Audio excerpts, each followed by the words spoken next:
I'm telling you, we had a great time at Freeman on Friday night. If you weren't there, I would encourage you next time we all get together, you need to be there. We had an awesome time. I mean, worship was incredible. The whole night was awesome. There was a lot of basketball being played by people who are good and people who loved the sport. And we love all of them. We said ooh and ah to some of the people that were really good, and we laughed at the people that weren't.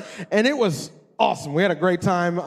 Hey, everybody, I'm so glad you're here this morning. If you're here for the very first time, my name's Ben, my wife Jess. We pastor this church. We're so glad that you're here this morning. Give a huge hand to all of our first-time guests here in the room, watching online. If you're here new, I promise you, I want you to know we don't want this to just be a one-time thing. I want you to feel real at home. We all do at our church, that it's just not a church you attend, but a church you feel like you can belong to. And there's a huge difference with that. And so I want to make sure, when we talk about things like Growth Track, that is your next step to becoming part of this family. When we talk about that, it's very important that you take that next step and say, I want to not just sit in a seat, but I want to become part of the family. When we talk about connect groups, when we talk about inviting friends to Easter, all of those things, we're doing those because we don't want a church that just has attendees. We want a church that feels like this is my family. This is a place I belong to. This is a place where people actually know me. They just don't know my name, but they know actually my life. And I'm telling you, that is exactly what our world needs. Our world doesn't need to watch Jesus on a screen. Our world needs something that they can touch, that they can feel, and that they can hear. And there's nothing wrong with watching something on a screen, but if that is all that you got, you're missing out on some of the most beautiful pieces of church, where you actually feel like you have a family. You actually feel like you have people that are in your corner. You actually feel like people know your name. Like I'm looking at Burke and I'm like, man, I'm so glad that he's here in our church and that he's playing basketball and teaching us all how to actually hoop. And I love that. I'm looking at people like Tim, and I'm just amazing people in our church. Tim is like a master electrician, but he's so undercover. He won't let anybody know that. But I'm telling you, there's just stuff I could really brag about him, but he's going to get mad at me, so I'm not going to say anything anymore because he's got his head down. And he said, please stop talking about me. But there's just people over and over that I'm looking at. I'm looking at Robbie. I'm looking at your beautiful family. And he's sitting there and he serves playing bass. And then on Friday night, it was awesome. But then, I'm just like, there's so many beautiful pieces in our church, but you won't know them unless you take that next step and say, I want to be a piece of this. I want to be a part of this. I just don't want to attend church. This is going to take too long, so I'm going to get back. Okay. We're in this series called Duct, Doctrine. The reason that we're talking about this is we need some things to stick. And I was reading through Romans 1, and I was realizing this is stuff that sticks. This is stuff that should stick to our life. And as I was reading through some of this, I realized these two verses that we're going to study this morning are literally, they're actually revolutionizing the way that I look at relationships. And the relationships that we all have. We all run into relationships. And I'm not just talking about a marriage or a dating relationship. I'm talking about anything, a friendship. I'm talking about family relationships. I'm talking about coworker relationships. All of us deal with relationships on a daily basis. On a daily basis. And so as I was looking at this, I was looking at what kind of expectations do you have when you look at the different relationships you have? What expectations do you have in a friendship? What expectations do you have in a marriage? What expectations do you have in your family relationships?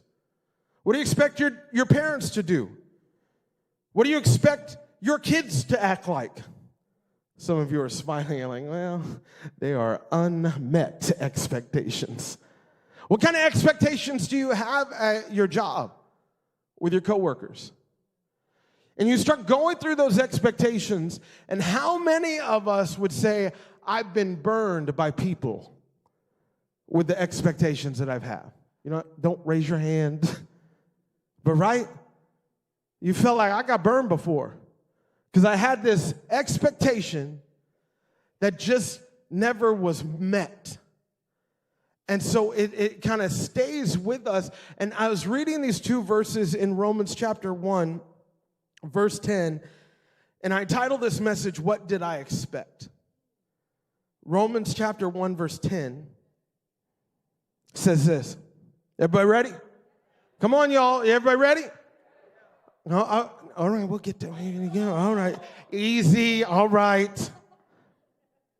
Verse 10, one of the things I always pray for is the opportunity, God willing, to come at last to see you. For I long to visit you so I can bring you some spiritual gift that will help you grow strong in the Lord. When we get together, I want to encourage you in your faith, but I also want to be encouraged by yours. 2 verses. Right at the beginning, one of the things I always pray for is the opportunity, God willing, to come at last to see you. And I thought about this when it comes to expectations. And I thought first and foremost, Ben, I was asking myself this question: do I pray for opportunities? Or do I pray for answers? Because I think God will give you opportunities before you get answers. Do I pray for opportunities or do I pray for answers? And I love what Paul was starting out with saying, God, I'm praying for opportunities.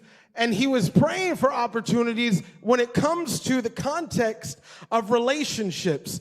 So there are opportunities in the relationships that we have right now or we're going to have that are actually going to meet so many of our needs, that are actually going to do so many things for our life. But if we always are looking for answers, sometimes we miss opportunities. And God is wanting us to start opening up our mind, opening up our heart, opening up our eyes so that we start praying more for opportunities. Come on, church, more for opportunities and answers. Because I'm telling you, there's a lot of us are praying for a table and chair, but God said, I gave you a tree. But we keep praying for a table and chair. But God says, I gave you a tree. Here's the opportunity. No, God, I don't want an opportunity. I just want an answer. And God is saying, I keep giving you opportunity after opportunity after opportunity.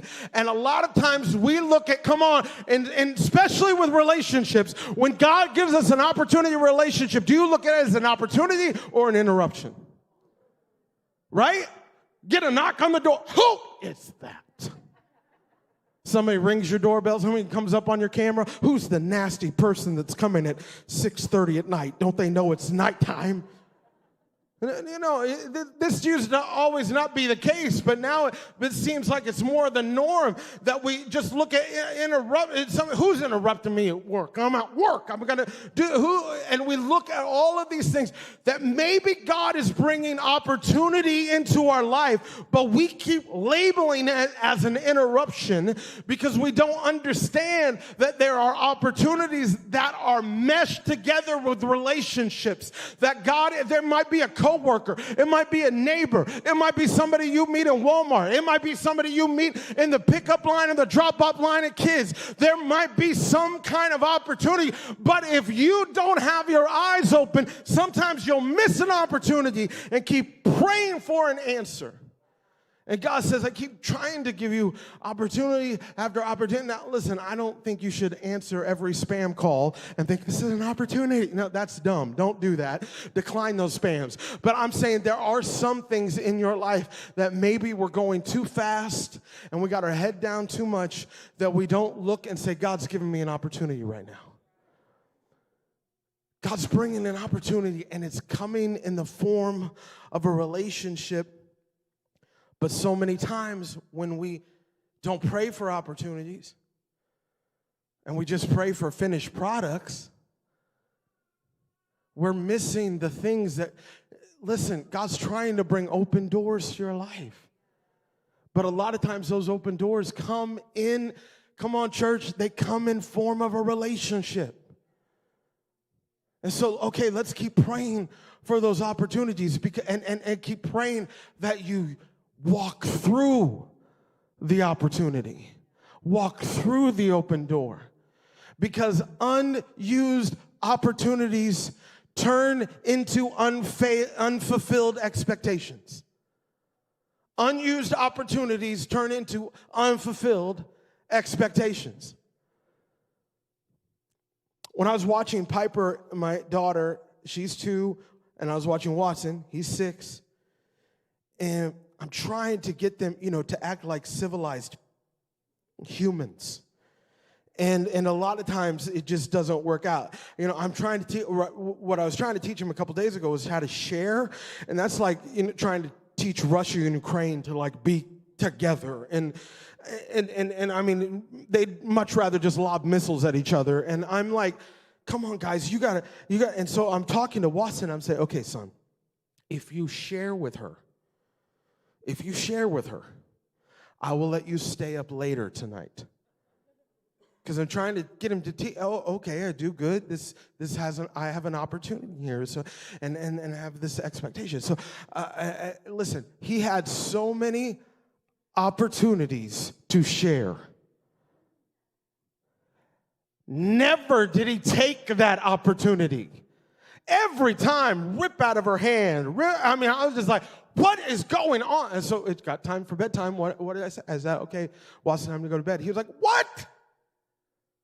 I get to stay up later. I said, yeah, if you shared.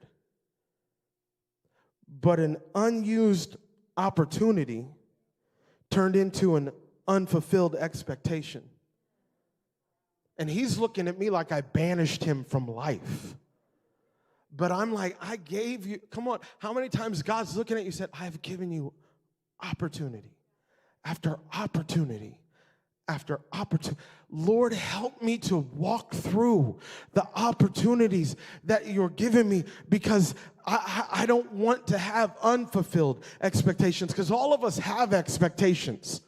Come on, everybody has expectations in relationship. Even if you don't say them, even if you don't even understand them, all of us have expectations. Some of them are not good expectations in relationships.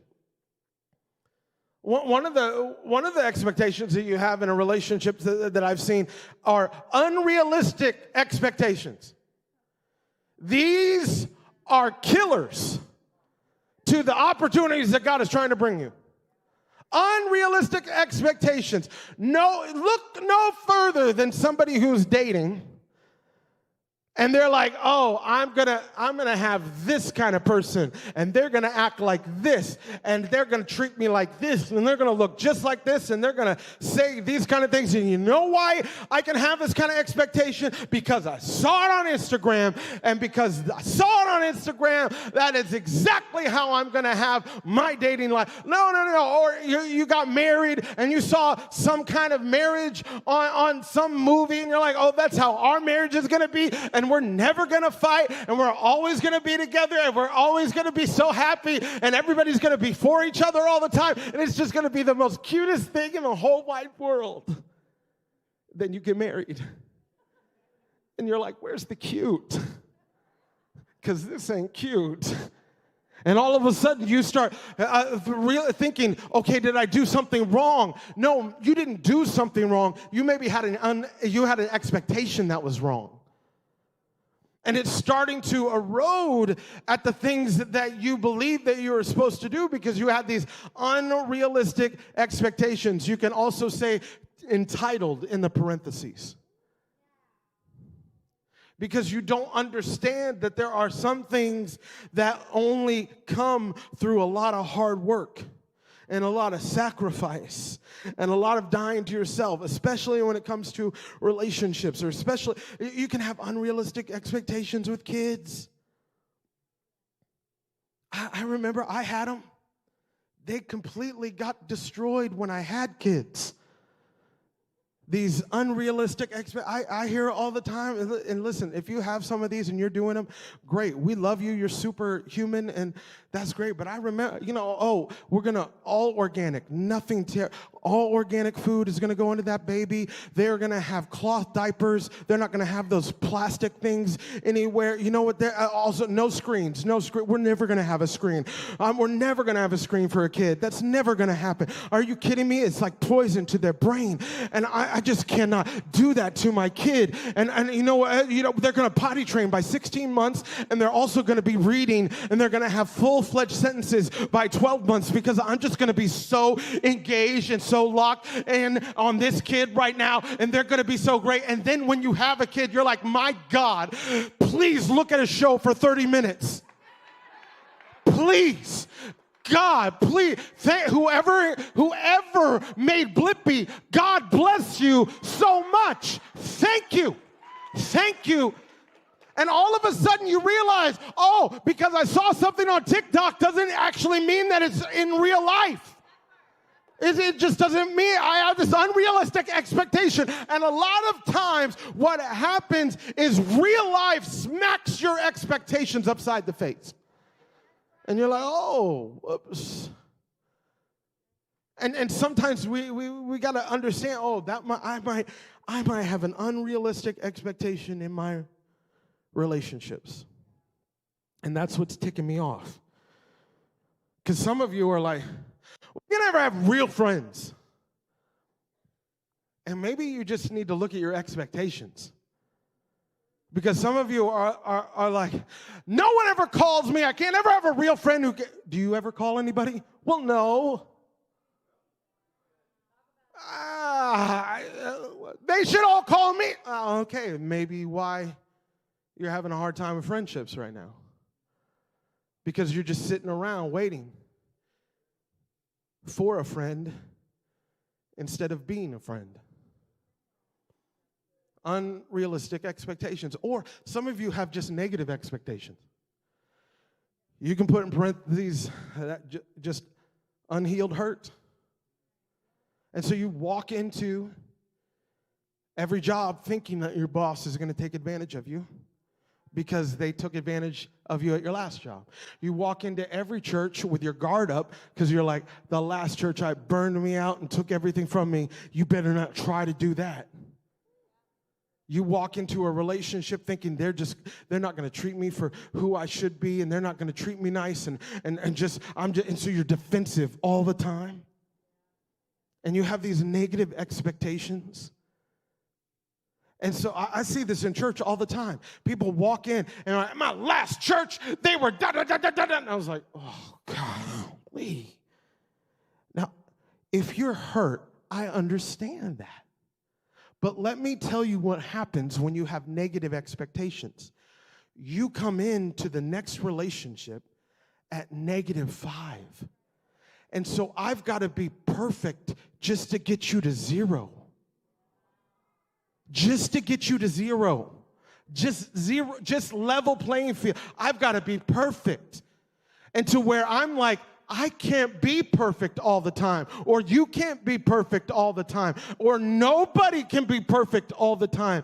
And so what needs to happen is not you keep putting perfection on every relationship that you come in contact with because you have unmet and unhealed hurt. What needs to happen is Jesus, heal my hurt so I can walk into my new relationships at 0, so I don't have to take my old baggage into a new relationship, because that never works. And the person that you're coming in contact with, they don't have the strength to deal with all of your old baggage.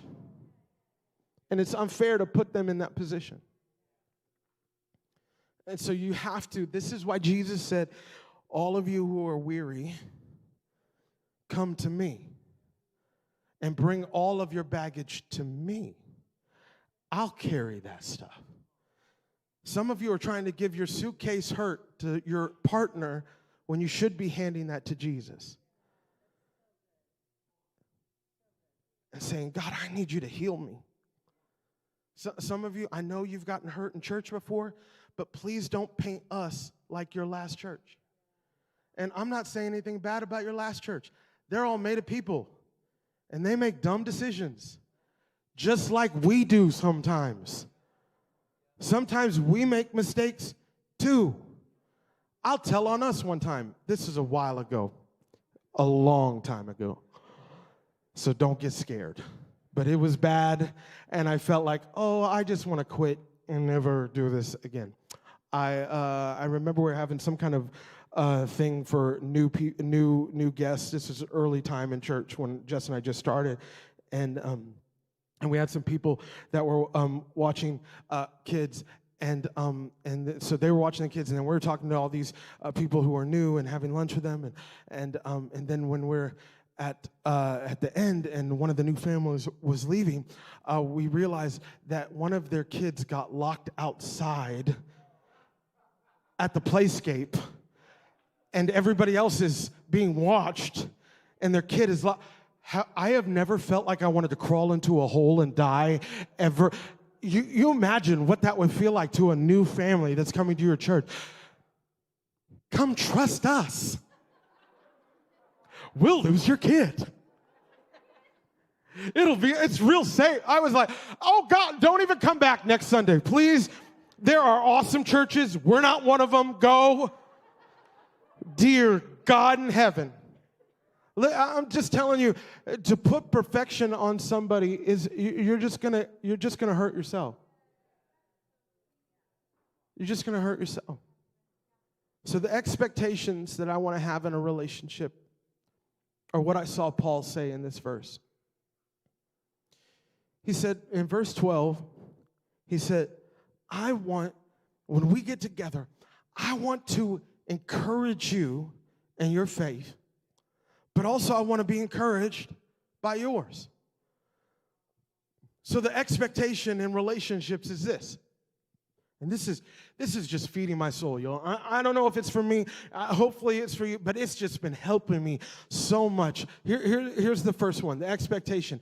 That I expect to give and serve when I come into a relationship. I love what Paul said, I'm coming to encourage you. I'm bringing something, I'm bringing something to the relationship. So I'm bringing something to my job. I'm bringing something to my church. I'm bringing something to my family. I'm bringing something to my marriage. I'm bringing something to my friendship. I'm bringing something to my dating relationship. I'm bringing something. Not that I'm looking to take something right away. I'm bringing something. One thing I love about my wife is when we get invited to a party, the first thing she says is, what can we bring? I love this. And it also convicts me because I don't think that. I think, you're welcome.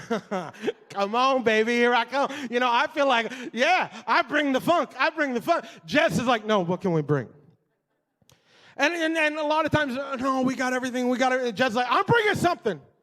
So you better tell me something I'm bringing. One time this person, I remember in Austin, when we were living in Austin, they were like, no, we're not, we got everything. She goes, I'm bringing something. She stopped by and got flowers to bring. And I'm like, you can't eat flowers. She's like, no, it's just nice. It's just nice to bring. You got to bring something. I was like, okay. So, and there was nothing more awkward than the door opened, the guy opened the door, and I'm like, here's flowers. I felt so, I'm just like, oh, this is a real good look for me. But Jess, she will not go anywhere. Why? Because she's like, no, we always bring something. And I love that about her. And I realize that the healthy relationships always look at relationships as something that I can bring, because when you start looking at people like ladders, you won't have many good relationships. When you start looking at relationships as what can I get out of them so I can go higher, you'll never have great relationships. It will kill your dating relationship. It will kill your marriage. It will kill your friendships. It will kill your family. It will kill your kids' relationships. What can you give me so I can go higher? Because people are not ladders. And so you got to take that expectation out of there And the way that you do that is say, what can I bring to my marriage? Come on. What can I bring? What can I bring to my church? What can I bring to my work? Well, they better bring a check, because I'm getting paid. I got that. Get paid. But you want to get paid more? Bring more. Just what are you bringing? There's too much of what can you bring to me when it comes to relationships. And honestly, it comes from a deficit in your soul that only Jesus can fill. And until you get that filled, you're going to have a hard time bringing anything to any relationship. But then I love what Paul said. He said this expectation thing for relationships. I expect to give and serve. But then Paul's, I expect it to flow both ways. Because look what he said. He said, when we get together, I want to be encouraged. I want to encourage you in your faith, but I also want to be encouraged by yours.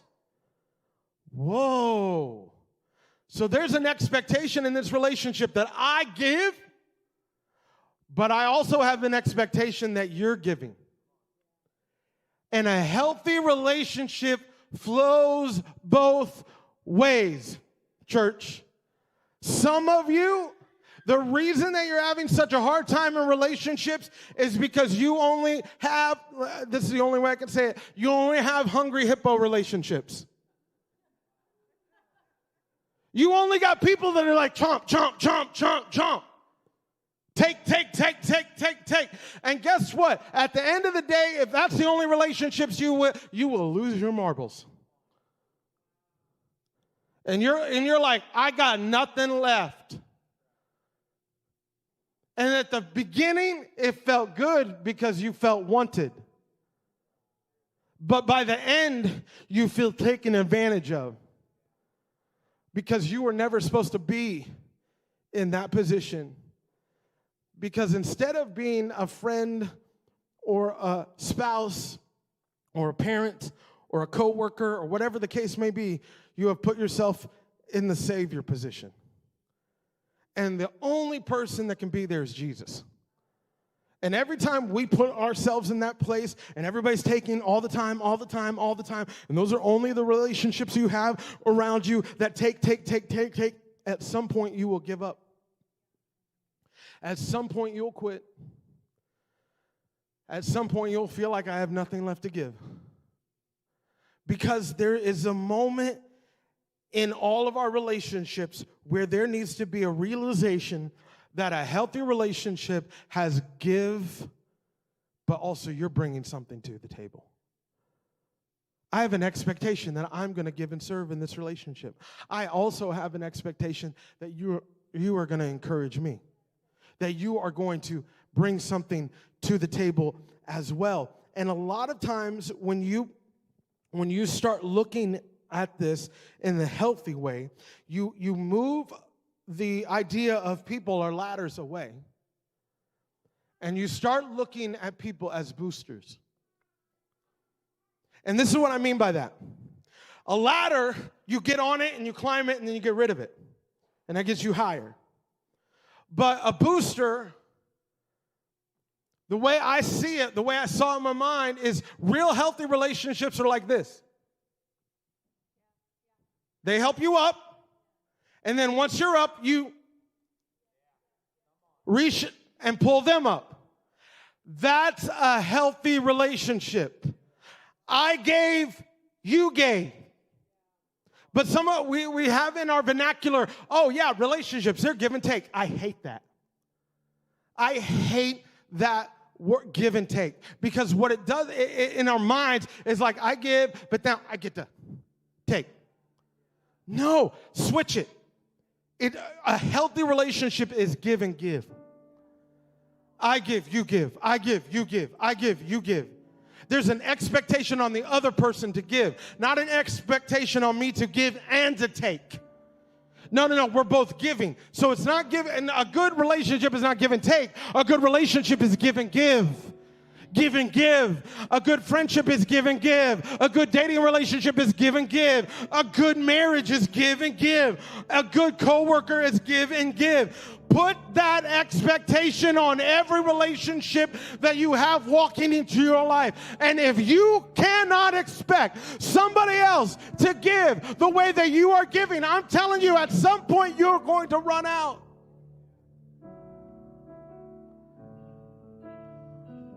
And some of you, the reason you don't put a expectation on somebody else in your relationship is because of your low self-esteem.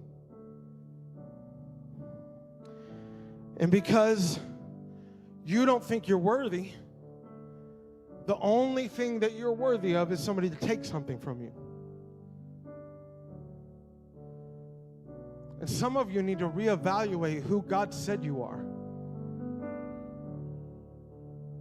so you can realize again that I can have healthy relationships. I can have give and give in my relationships. Because I'm praying for healthy relationships in our church. I want our church to be covered in healthy relationships, healthy friendships, healthy serve team. I mean, when you come to serve, you're happy. Not like, I'm here checking those kids. No. Like when it's right and the relationship is give and give, it's a joy to serve. It's a joy to give. I love when we say that generosity is a privilege. It's a joy to give my tithe. I'm not obligated. I'm not trying to win favor. I'm giving because it's a joy. It's a joy to do this thing. And it just makes everything feel the way it should feel. I want to read this last verse. If you would, let's stand to our feet. I want to go back to verse 11.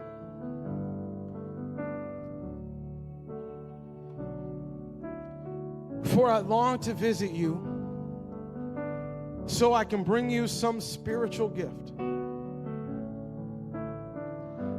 I am praying for our church. And every time I think about our church, I was thinking, I really, this week I was thinking about this verse. And I was thinking, I want when people come to our church, I want them to get a spiritual gift. Something that they can't buy. Something they can't earn. And something they can't even see, but absolutely something they can feel on the inside of them that is different than anything else they could ever acquire at any other place. I love a spiritual gift. And then it says that will help you grow strong. Not be strong, grow strong. So it means that there's a process. Growing is a process. Being is instantaneous. And that I love that Paul said, he didn't say be strong, he said grow strong. And I'm praying that you feel that as a part of this church, that you're actually feeling like you're growing stronger. Yeah, it might not happen as fast as you want it. And things might not happen in your job as fast as you want it, or your finances, or your dating relationships, but there's some growth there that you're so thankful for. And I'm praying that that happens. And he said, and I pray that you grow strong. And the last thing I thought about this, grow strong in the Lord. Not strong in yourself. Not strong in your bank account. Some of you are like, good luck on that. Not strong in your promotion at jobs. Not strong in the way that people see you. But strong in the Lord. Because that's where true strength is. And if you're strong in the Lord, can I just tell you, you're strong in who God says you are, that gives you the strength to have relationships that give and give. Give and get. You get your strength from the Lord. And that, one of the things that we say in our church all the time, and if you've been in Growth Track, you've heard that we are oak trees, not mushrooms. And it speaks to the strength that happens when you grow in the Lord. Kick a mushroom, falls over. Kick a tree, hurt your foot. Because one has strength, one doesn't. One grew real fast, one takes some time to grow. Right? One grew and gives shade to only itself. The other grew and is able to give shade to other people. Right? This is the strength that I'm praying for each and every one of you. And I'm praying that you just don't have that for yourself, but you have that in every relationship, whether it is in your marriage, whether the people that are your friends, the people that you call family, the people that are in every relationship that you run into, that you feel that kind of strength. And I want to pray with you. I want to pray that this morning you feel that strength that only comes from the Lord. You feel that strength that only comes from God. If you came this morning feeling thirsty or feeling dry or feeling like you needed somebody to pour some water on your soul, if you came this morning feeling like you had no energy and you're saying give and give, but I got nothing left to give, I'm praying you came to the right place. So every person in this room, come on, let's lift up our hands to the one who has strength, to the one who pours out water, to the one who gives you the air that you breathe, to the one who gives you all the strength that you need. That is the God that we're serving this morning. Come on, church, all over this room. Father, in the name of Jesus, God, we open up our hearts to you. And God, we ask that you pour out